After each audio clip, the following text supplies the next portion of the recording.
जी sir. मेरी आपको नज़र ब्रेक पे जाने से पहले मैंने सवाल छोड़ा था, ज़रा आप देखें, आप क्या व्यू पॉइंट है उसके बारे में?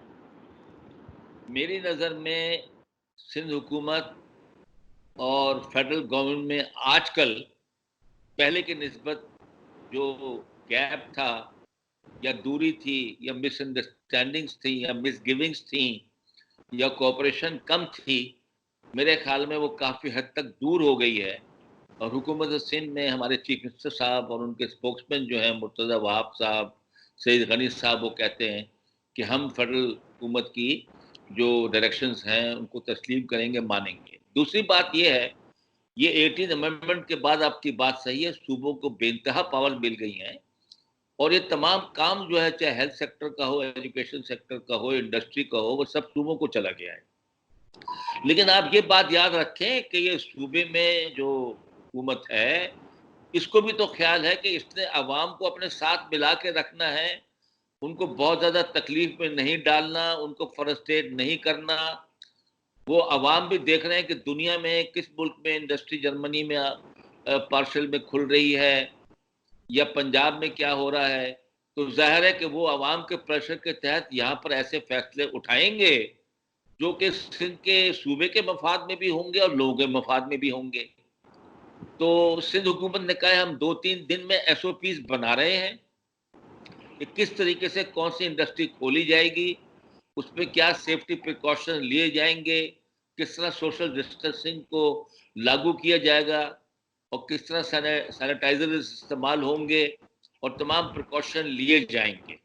और उसके बाद वो उम्मीद करते हैं कि आस्ता आस्ता वो इंडस्ट्री खोलेंगे और मेरे ख्याल से वो फेडरल गवर्नमेंट के साथ कदम मिला के चलेंगे। It's only matter of time और आस्ता आस्ता ये चीज़ें खुलनी शुरू हो जाएंगी।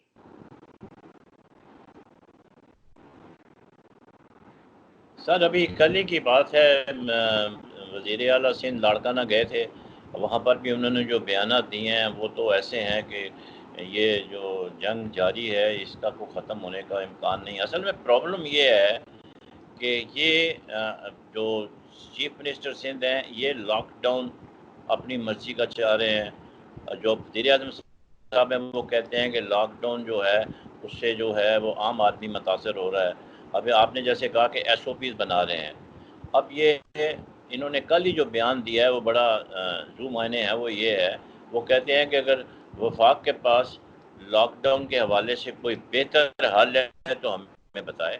तो इसका मतलब तो ये हुआ कि इम्पेडिमेंट्स हैं और they are not interested in solving this issue amicably.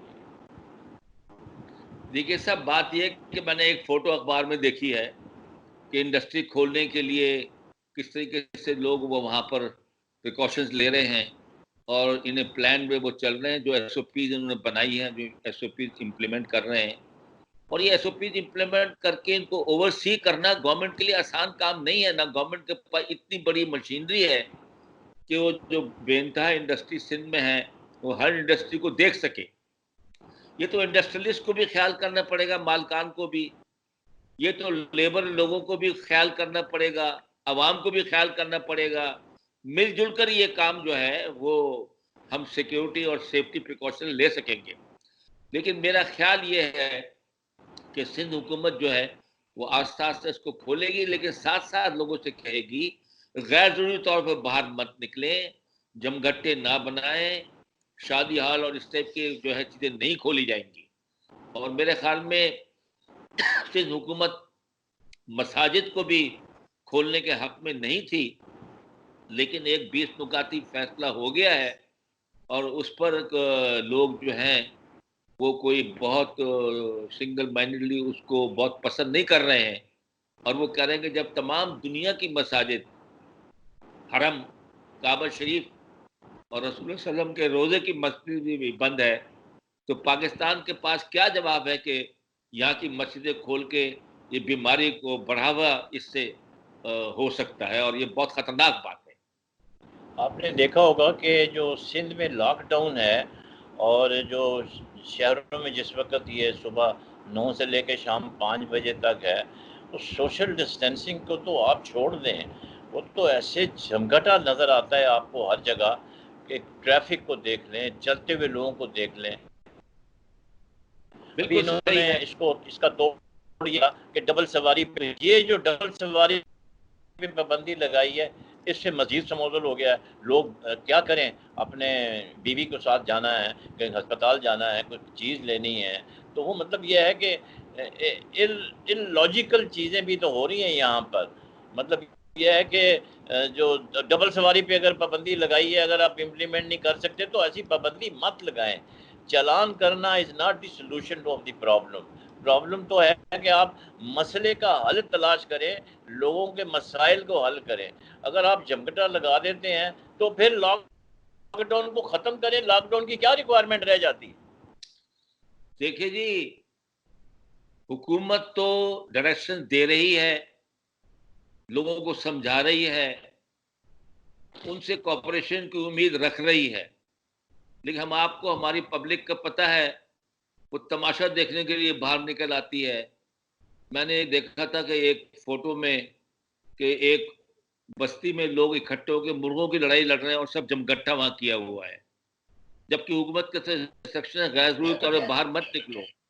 और जहां तक था कि ये डबल सवारी पर खातून को ना बिठाएं, आज इसकी इजाजत मिल गई है कि बीवी को बिठाया जा सकता है, क्योंकि लोगों ने कहा बीवी तो घर में मियाँ के साथ ही होती है, अगर उसकी बीमारी लगी हुई है तो फिर अगर है या नहीं है तो उसको बैठने में क्या हाँ, आदत, बिल्कुल। उसकी इजाजत आज खुल गई है।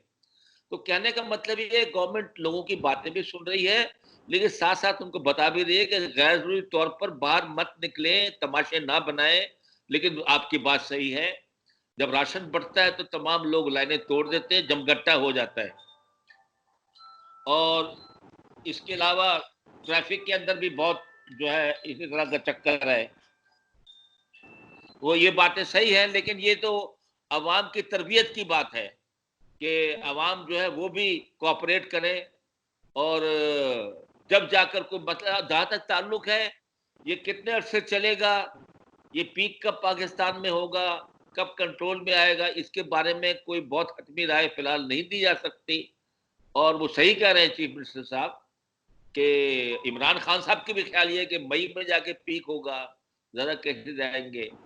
और ये भी यही लोगों को बता रहे हैं ताकि लोगों को पता रहे, वो हिम्मत पकड़े रहे कि ये लॉकडाउन जो है चाहे सिलेक्टिव हो या थोड़े कुछ सेगमेंट खुले हुए इंडस्ट्री के, दूसरों के बिजनेस के, और बहुत प्रेशर आ रहा है हुकूमत सिंध पर, तो मेरे ख्याल से वो इन्हें लिमिटेड में ये खोलना शुरू करेगी ताकि लोगों का रोजगार भी चलता रहे और साथ साथ सेफ्टी प्रिकॉशन भी चलते रहे। जहाँ तक सर सिविलियंस का ताल्लुक है, वो तो गवर्नमेंट अपने प्रिकॉशन ले रही है। इस वक्त पाकिस्तान आर्मी जो है 1/3 जो है वो फाटा में डिप्लॉयड है, और 1/3 जो है वो ईस्टर्न बॉर्डर पे डिप्लॉयड है, और जो 1/3 है वो रिज़र्व में रहती है, जो कि अपनी तैयारी में रहती है। आप क्या समझते हैं कि ये जो सोशल डिस्टेंसिंग है और इसका जो इफ़ेक्ट है, क्या हमारी मसल्ह अफवाज पर भी असरअंदाज होगा? अगर होगा तो किस हद तक होगा? तो इसके लिए क्या प्रिकॉशंस ली जा रही हैं? देखिए, जो फौज एलओसी पर डिप्लॉयड है, तो वो जो मोर्चे उनके आगे हैं उस पर जो बंकर बने हुए हैं, वो वहां पर साथ उनको ठहरना पड़ता है।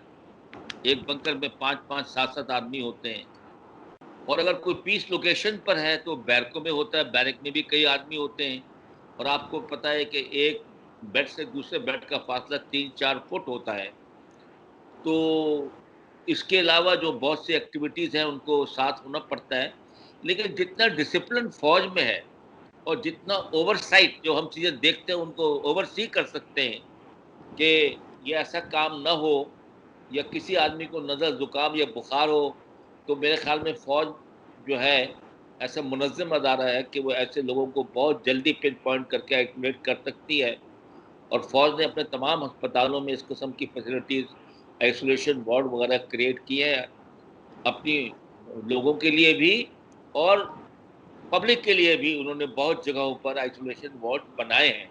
मुझे पता है कराची में एक्सपो सेंटर में हमारे यहाँ पर फौज ने 1200 बेड्स का आइसोलेशन बनाया है। अभी पिछले हफ्ते तक वहां पर तो 20-25-30 आदमी जो थे वो ऑक्यूपाई उन्होंने बेड को किया हुआ था। तो कहने का मतलब ये है as compare to normal public जो जहालत का सबूत देती है और अपने ऊपर रिस्ट्रिक्शंस को जो है वो इम्पोज नहीं होने देती है, उसकी निस्बत बहुत डिसिप्लिन अदारा है। और वहाँ हर लेवल के ऊपर लोग एक दूसरे को जो है देख रहे हैं, हर लेवल के ऊपर वहाँ सेक्शन कमांडर भी है, प्लेटून कमांडर भी है। तो वहाँ पर चांसेस कम हैं इसके फूटने के या फैलने के, और कंट्रोल करने के निस्बतन बेहतर चांसेस हैं। आपने देखा होगा कि सर ये जब कोरोना वायरस की वबा फैली है, उससे पहले जो सुपर पावर्स थी, वर्ल्ड पावर जो मैटर करती हैं, मारधाड़ थी, मुल्कों के ऊपर बमबारी करना, लड़ाई झगड़ा, ये इस कदर तेज़ी से फैला हुआ था। अब आप देखें कि दिसंबर से लेकर अब तक तमाम कुव्वतें जो हैं, जिनके पास most sophisticated high tech equipment है, मिसाइल्स हैं, गन्स हैं, पता नहीं क्या क्या उनके पास उन्होंने इकट्ठा किया हुआ है, न्यूक्लियर वेपन्स हैं, सब आराम से बैठे हुए हैं। तो इसका मतलब तो ये हुआ कि ये जो जंग छेड़ते हैं ये इंटेंशनल होती है, जानबूझकर होती है, ह्यूमैनिटी के ख़िलाफ़ होती है, बेगुनाह लोगों को मारा जाता है। तो ये इससे एक सबक जो सामने आ रहा है कोरोना वायरस से, कि दुनिया जो है वो अमन के साथ रह सकती है। आप एक सीनियर साबिक फौजी जनरल हैं, तो आप इसको कैसे देखते हैं? जी, बहुत आपने सही कहा, और ये सोचने का मुकाम है। और ये अमेरिकन और दूसरे अदारे सब कह रहे हैं कि आपके पास डिफेंस एक्सपेंडिचर और डिफेंस की रिसर्च के लिए और ऐसे हथियार बनाने के लिए जिसमें इंसानों की जिंदगियां ली जाए, उसकी रिसर्च के लिए तो बहुत पैसा है। और बीमारी और ऐसी वबाएं, उसकी फंडिंग जो है आपने पहले बंद ही कर दी थी। अगर वो बंद ना होती तो गाल में ऐसे बुरे हालात ना होते। आज आपके पास हाल ये है कि मिसाइलों से तो आपके डिपो भरे पड़े हैं, और आपके हवाई जहाजों से आपके अड्डे भरे पड़े हैं, बमों से भरे पड़े हैं, लेकिन आपके पास स्वाब नहीं है चेक करने का ये कोरोना वायरस का। और छीना झपटी हो रही है, एक मुल्क से किसी मुल्क के लिए चलता है, बीच में से हाईजैक हो जाता है मटेरियल। आपके पास पर्सनल इक्विपमेंट जो डॉक्टरों को बनानी है प्रोटेक्शन के लिए, पीपीई, वो नहीं है। उसके लिए एक रेस लगी हुई है दुनिया में कि जो मुल्क बनाना है उसको हासिल किया जाए। तो आप ये देखें कि भूख, जिस तरीके से अभी आप हम बात कर रहे थे कि अगर लॉकडाउन होगा, जिस तरह दुनिया के हालात पैदा हो गए हैं, तो क्या बनेगा? भूखे नंगे लोग तो फिर सब दुनिया के लिए खतरा होते हैं, अमेरिका के लिए खतरा होंगे। वहां पर जो लोग भूखे होंगे वो भी बाहर निकल आएंगे।